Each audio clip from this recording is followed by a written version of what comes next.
All right. Hey, everybody. Welcome to Work in Progress Gaming. I know this is a little different than what we normally do. Um, we are testing out some new ways of doing this, and now you can see my lovely face. Yeah, I can stop doing that. But so we're about to do the 11th edition reveal show.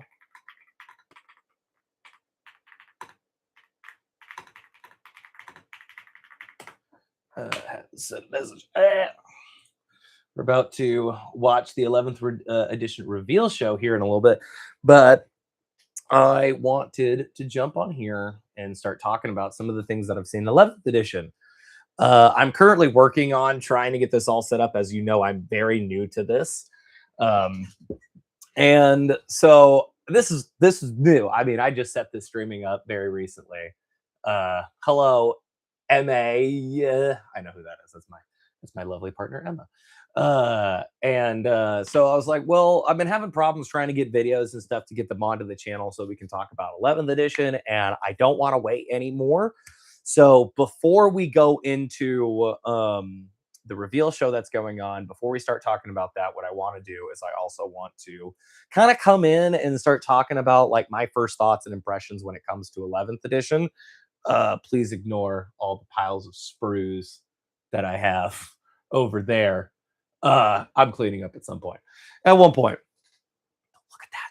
Don't look at it. Anyways, so basically, Emperor's Children have had a really weird time this entire edition, right? Because Emperor's Children have fit this really weird chaos niche where we're like, we are very much a melee army, but we're also kind of overshadowed by the fact that we're a melee army, but we're not as good as world eaters when it comes to strength and going into higher targets.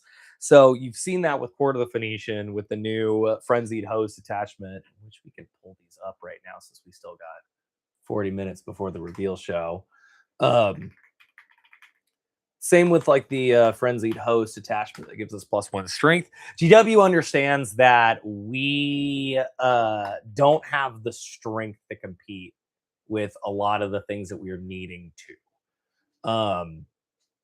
And it's one of those situations in which it's really kind of hard to like remedy it, because one, the other thing is just making them a lot tougher, right? Where they are now, you then end up having them in a situation where you now have this strength problem with Emperor's Children, where they're really tough, they're really strong, right? And when they kill stuff and they connect, they can do it really well and really fast. And that's the problem, is then you can have some really easy turn one kills.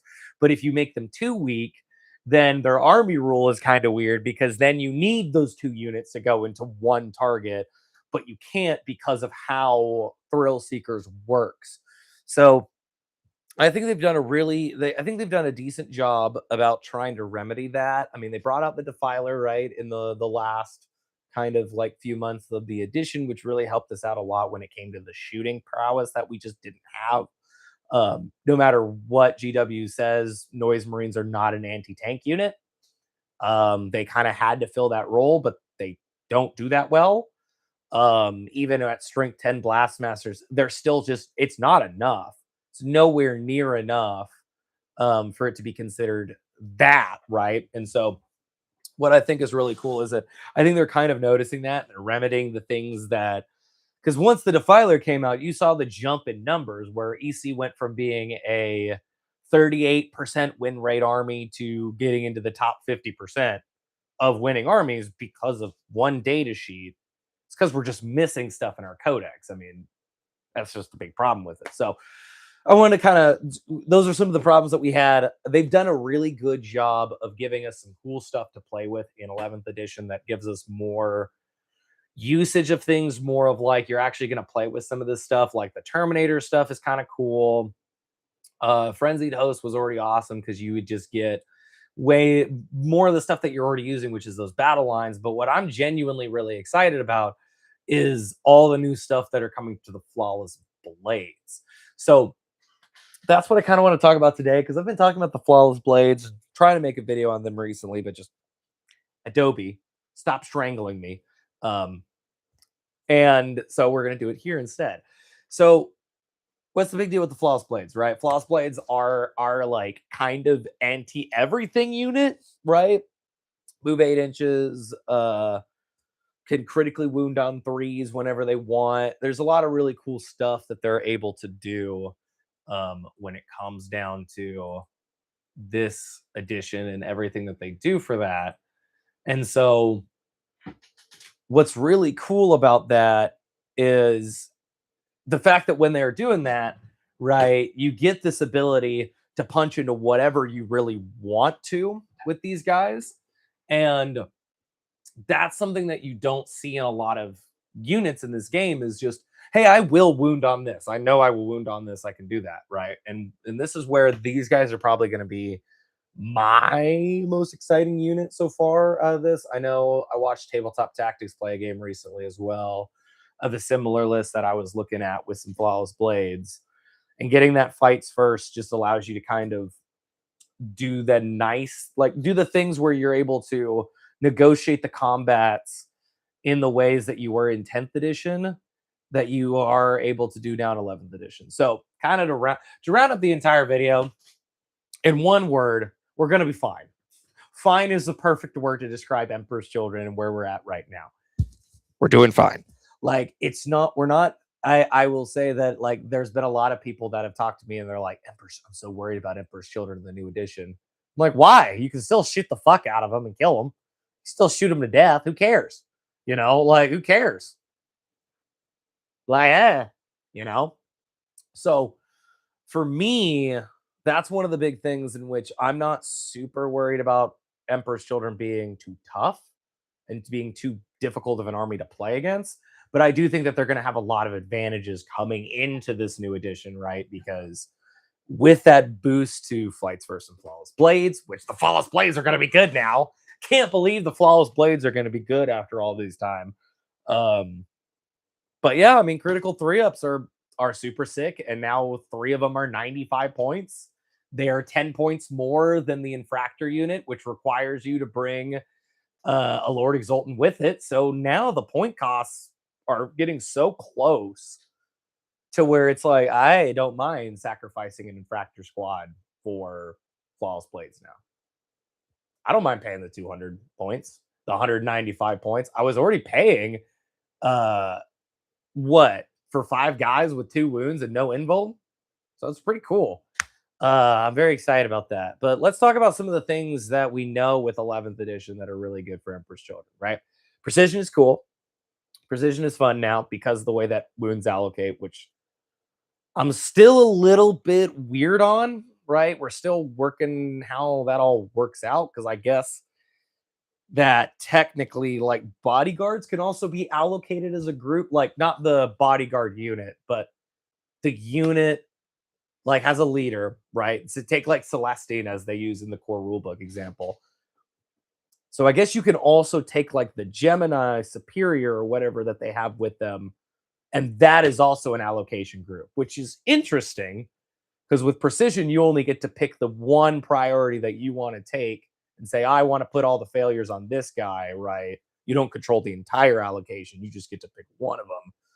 So that'll be interesting when you have leaders that already have other models inside their unit, like Gazgul, like Celestine. But overall, I'm very much excited for Precision. I think Precision is super sick. With the new detachment where you can give Flawless Blades Precision, I think that's going to be cool.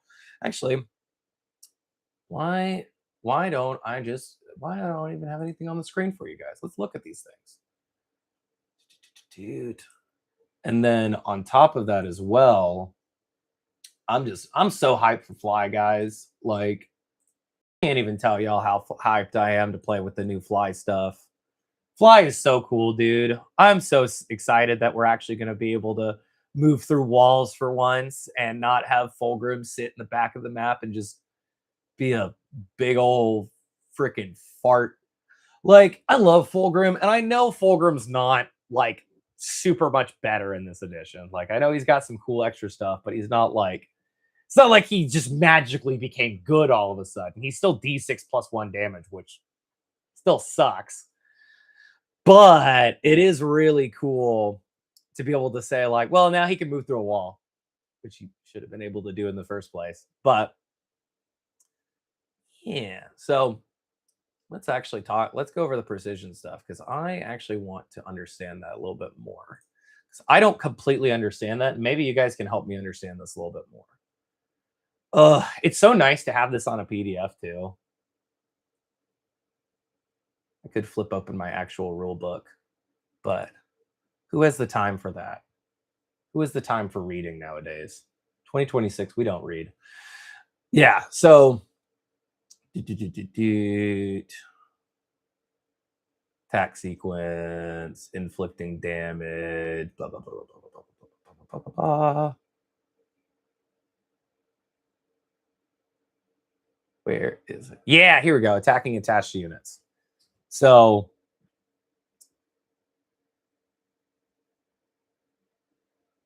okay.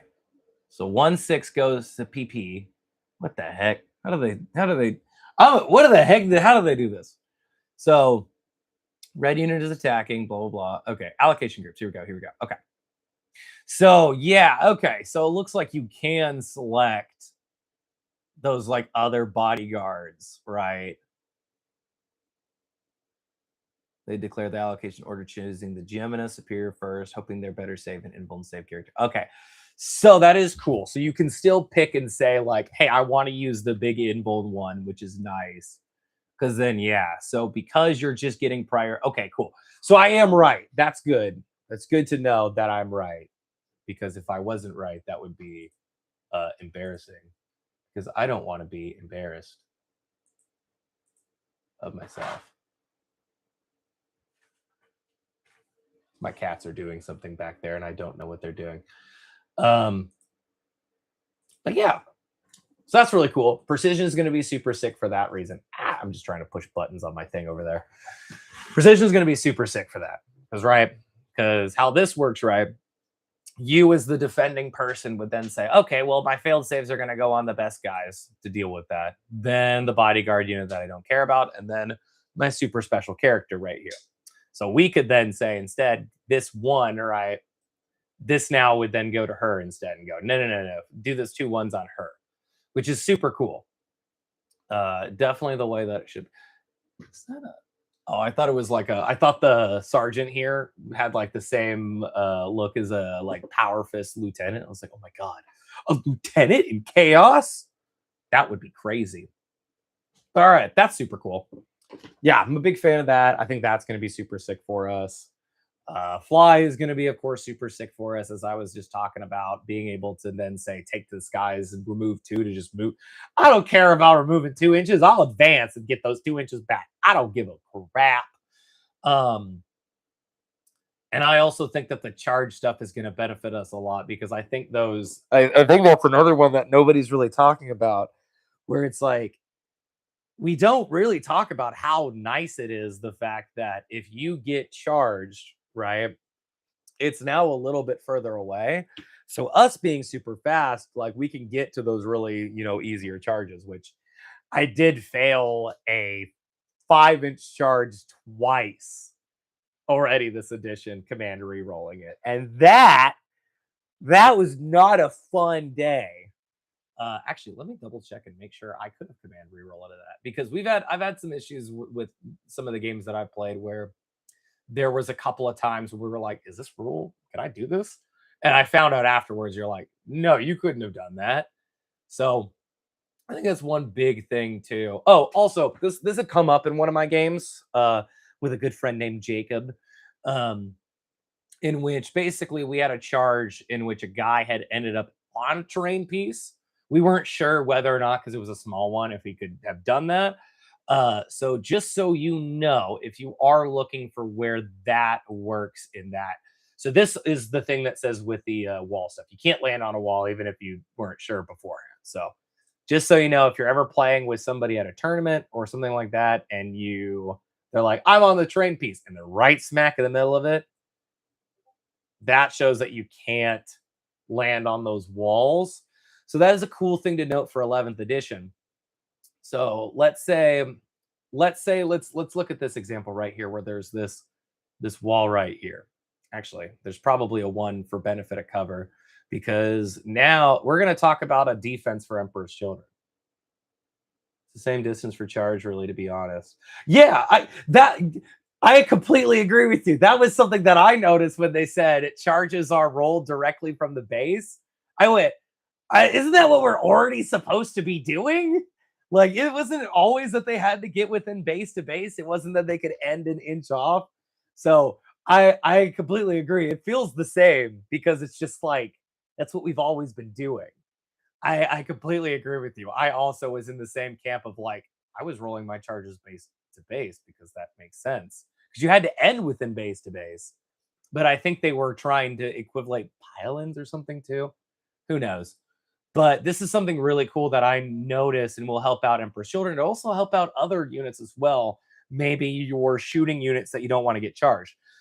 Because charging through the wall is now, yeah, I think so. I think you're right. Like it rounded up rather than rounding down, right? Because now we round down instead of rounding up. Because if it was like, oh, it's a 6.4 charge, you just say, oh, it's a 6, right? Well, now you're going, oh, well, if it's a 6.5, now it's a 7. And it's like, okay, that's a little different. But there's a way for you to block charges and still use the wall. You can't use the 1.5 anymore. Dang it. If only this was the benefit of cover section. I'm sorry, I'm scrolling through this so fast. I know it's glitching out a little bit. But because you can't land on the wall of something, right?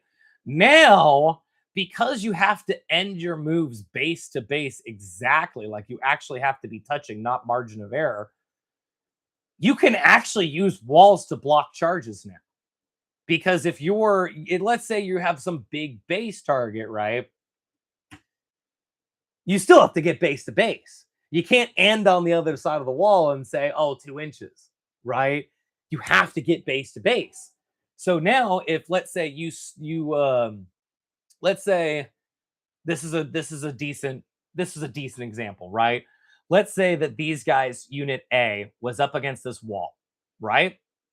And let's say in order to get base to base, technically, this unit, right, like a demon prince, like this guy right here, he had to get up onto this in order to be base to base with this guy. Well, guess what?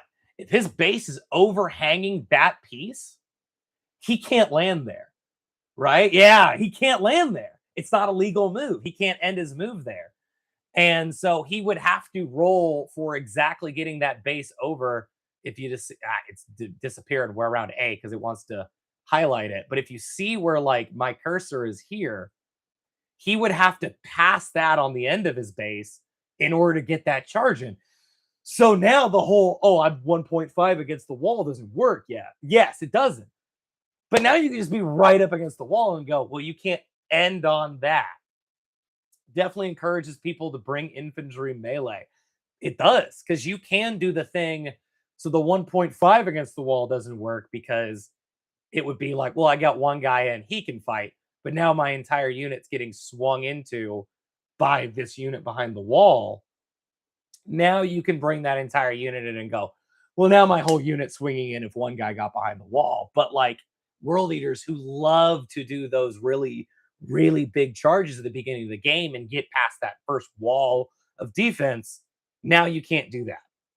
So that's one of the things that I noticed in that game of like, oh, terrain is going to be way more impactful than it's ever been in 10th edition just because of things like that. Where now, because of that, like you were saying, right, that minus 1 inch of margin of error that you don't have anymore, right? That error is going to be really what's stopping a lot of people from doing those big base moves. Because I know a lot of people who love to be like, all right, cool, I'm gonna put this guy on top of here. And you have to look at the thing. Because normally we just put maybe like a clear piece of like a square block going, hey, there's a piece of terrain on this, right? But we already look at it and go, okay, it's blank though. Like it's just a square, so I should be able to put stuff on it. Well, when I was playing at the Dallas Open, right, there's a little piece of terrain there.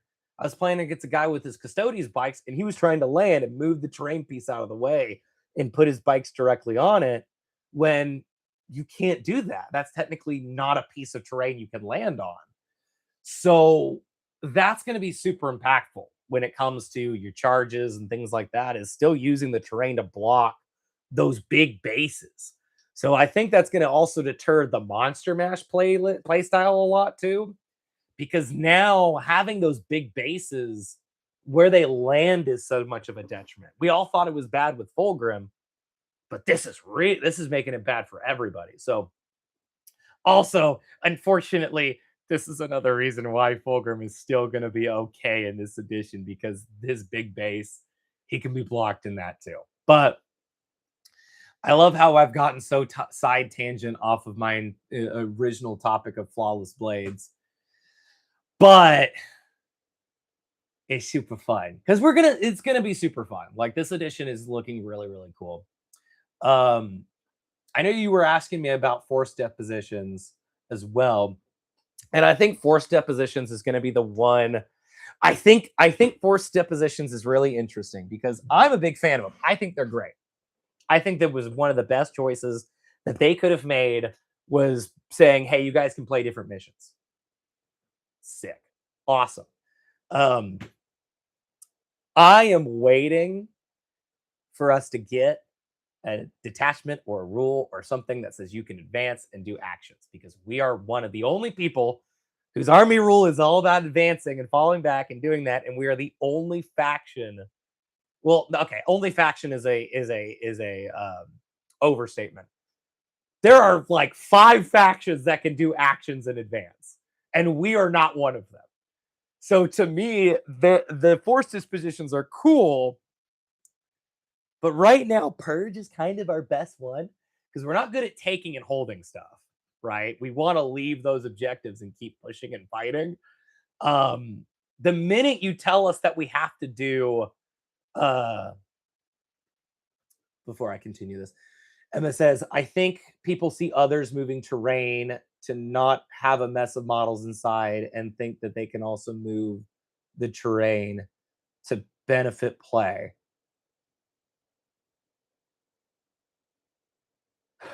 Okay, yeah. I see what you mean. I was confused on what you were saying for a second. Um, yeah, I think it can just depend on the situation, right? We're talking about moving terrain for a gameplay, um, because there's some times where you have to do it because it's like, yeah, where I'm not gonna sit here and nitpick about the wall for every single little thing that you're doing, right? Um, but at the same time, like I will say that there's examples of when it's fine. Like if you were like, I got 20 guys, they're gonna charge this thing, and I got a 12-inch charge, and I was 1 inch away. Yeah, remove the wall. Who cares? They're all getting in. Like, don't worry about it. Like, unless it's something where I know I can defend that objective with the bodies that I have on the table. Yeah, just make it easier because again, didn't they say that light terrain pieces you can just lift off the board to put models on them?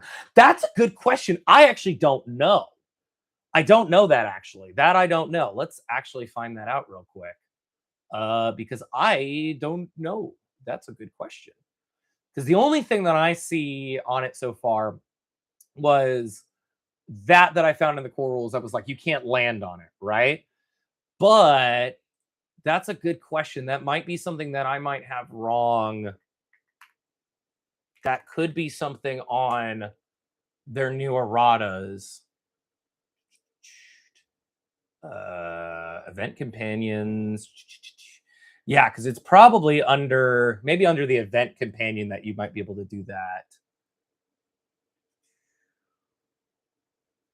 Because I just don't know. That's actually a really interesting thing. If that is the case, then that's awesome. Then there wasn't a problem. I guess as long as you don't like, it's not something where it's like it would like be a winning way of the game. Cause like there are certain things where it's like you can't land like So we got the light terrain colored yellow. So like, because that would be the thing too, is like, so then terrain here, right? Like that little square, or one of like these little walls. Because then that's the only thing, like that's a really good question. If you could lift off the terrain pieces to do that, because that then concerns me about this right here. If you see this piece that I'm circling in the defenders, where it's got a light piece, and then a big old dense piece in the middle. What if you're like half an inch on that big dense piece? Is that going to be something at tournaments that they're going to force you to then say like, oh, you can do that, but you can't move this green piece? That's really interesting. Because okay, I didn't see that part where they said that you could move the yellow pieces. But that does make a lot of sense. Because basically, the layout that we were playing, right? He would have landed like right here, technically. So in a weird space, he would have been half on a dense piece, half on a non-dense piece, which would have required him to then say he can't land there. He would have to have landed on the yellow piece. Interesting. I would love to see the wording on it. I just can't find it.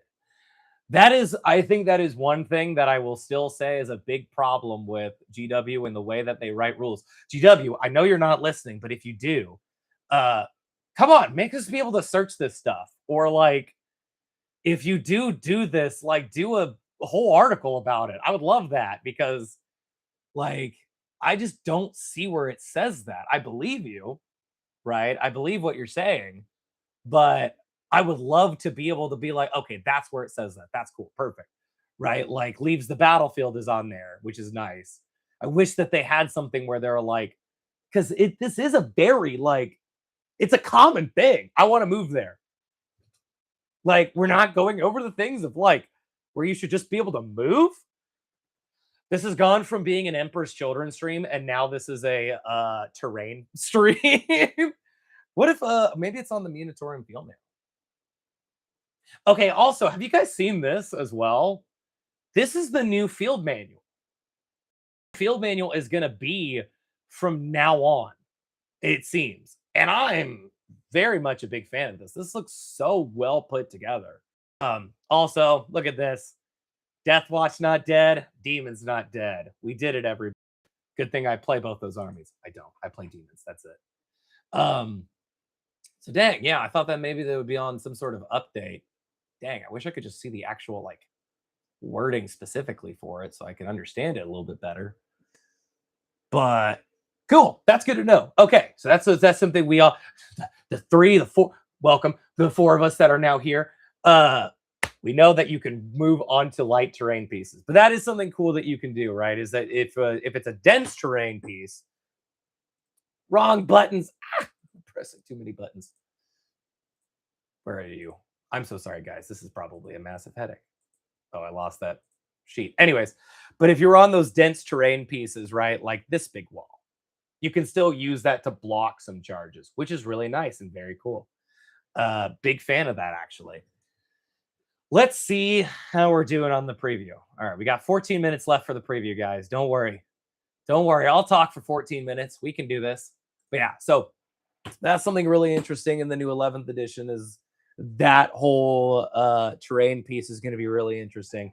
Also, it means is that if you the whole goofy thing of putting a Bane Blade or a Lehman Russ on top of a building to get plunging fire wouldn't have been a thing. I think it's only infantry too that get it, but or infantry, or if you're doing a knight, of course.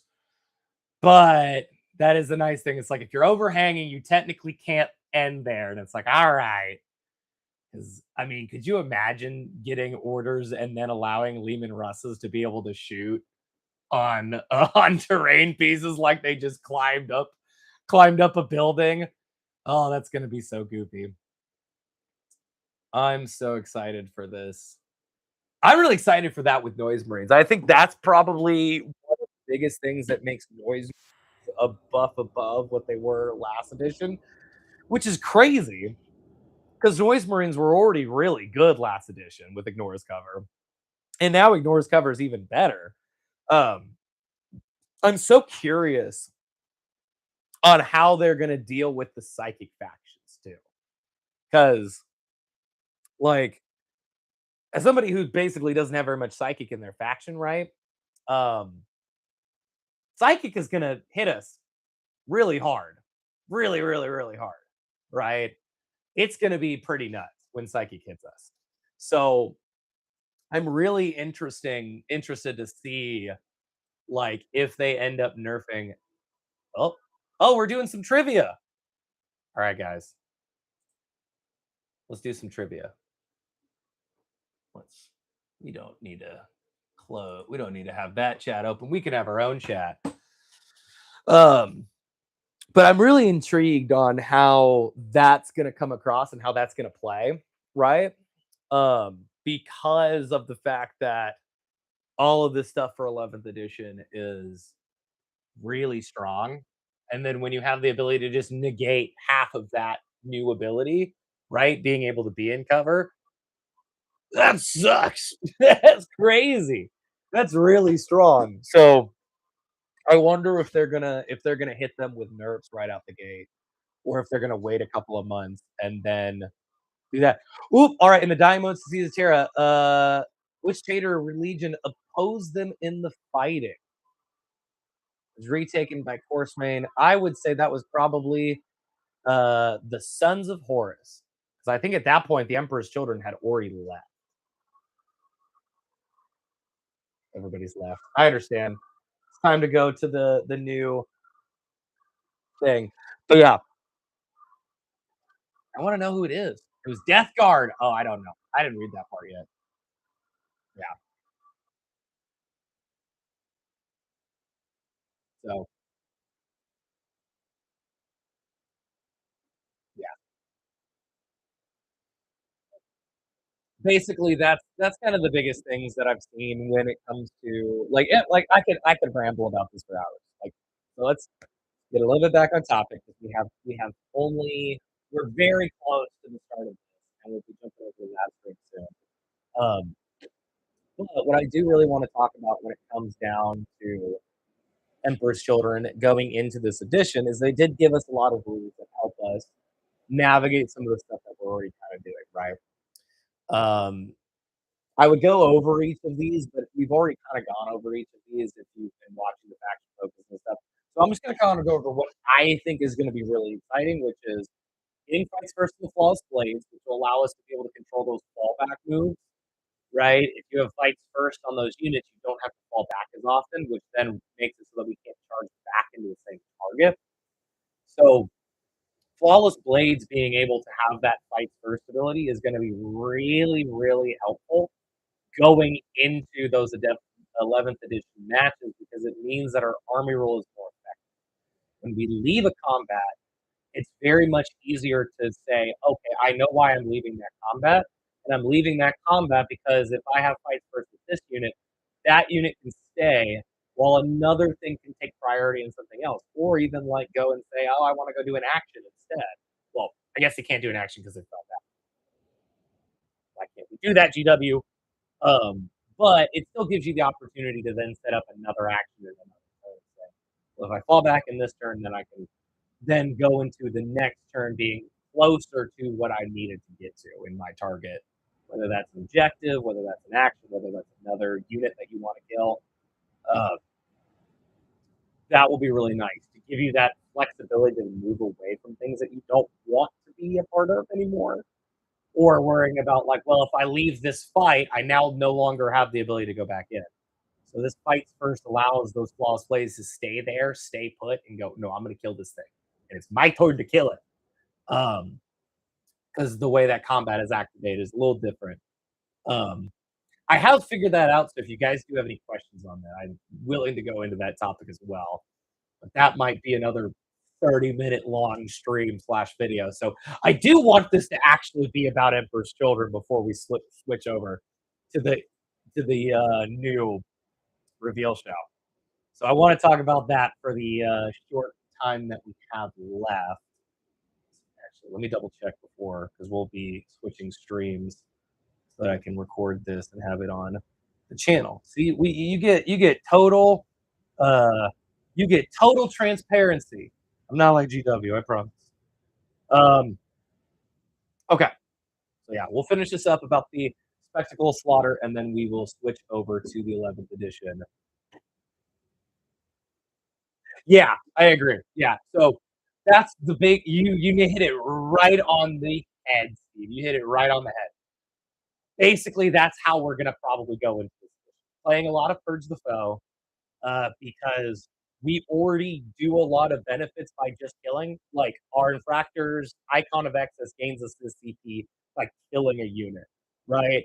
Our Coterie of the Conceited detachment, which is our only 3 DP detachment, but I still personally think it's one of the best ones. Having a feel no pain stratagem whenever you want to drop it is amazing. Rerolls is amazing for just kills because that's how Coterie works. Is the more kills you get, the more you level up your detachment.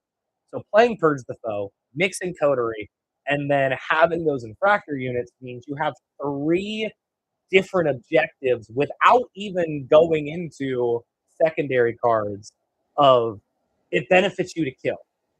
It benefits you to kill. It doesn't benefit you to do an action. It benefits you to kill. Even in our own army abilities, it benefits us to kill. Which is why, which is a big reason why, if I could find it, I like this spectacle of slaughter, right? Because all the other ones are kind of going away from the focus of what I'm just trying to check and make sure. Ah, I am learning how to stream, so please forgive me that I'm not the best at this. Um, because all of these, like if you go up and you look at this one, right? There's a lot of benefits to your shooting, right? This one is a defensive one, but that shooting as well. When this is really focused for your melee guys, you're probably going to run the Lord Exultant with +1 strength and be like, yeah, I'm going to advance my guys +1 strength and +1 charge, right?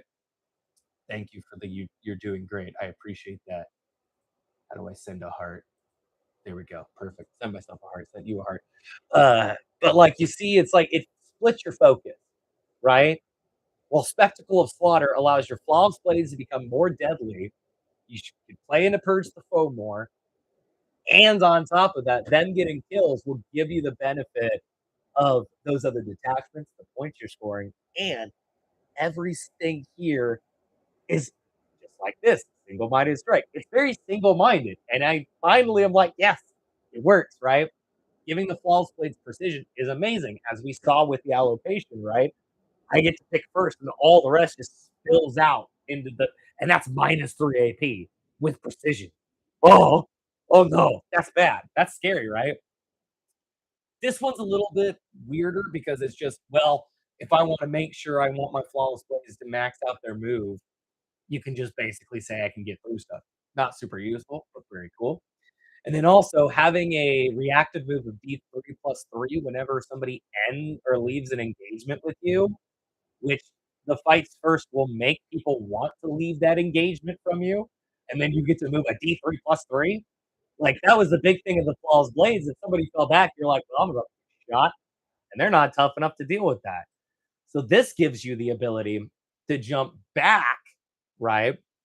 And the cool thing is that, of course, right, you can't bring all of this when you're doing Coterie because it's a 3DP one, as much as we would like to not ever be able to be overwatched, which is an amazing upgrade for 15 points and a reason why you might want to switch from playing Coterie to potentially playing this mixed with like Peerless, which is a lethal focus play style, or even Court, where you get +1 strength, also a lethal focus play style, where this really just benefits all of your punching and going forward, which is exactly what you're doing. 3,000 points. Yeah. Imagine 3,000 points and having 6, 3 units of flawless blades that you have to deal with. I can also see this being used with the demons one, especially if you want to load up on fights first, because this is going to sound disgusting because it is. You can absolutely have an entire EC army with every single unit has fights first built into their game. So anytime you are in combat, you have 4 to oh my god, if you have 4 in 3K, yeah, like, you getting to add spectacle to coterie, that's nasty.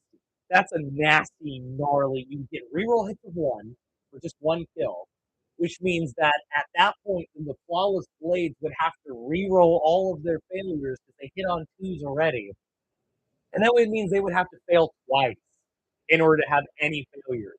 And them having a critical 3 up, like, you can go into anything. You do have less detachments in 1K games, yes. So 1K is 2 points. They have said for armies like Imperial Agents that only have a 3 DP detachment, right? You can play that one specifically in 2K, or sorry, 1K games.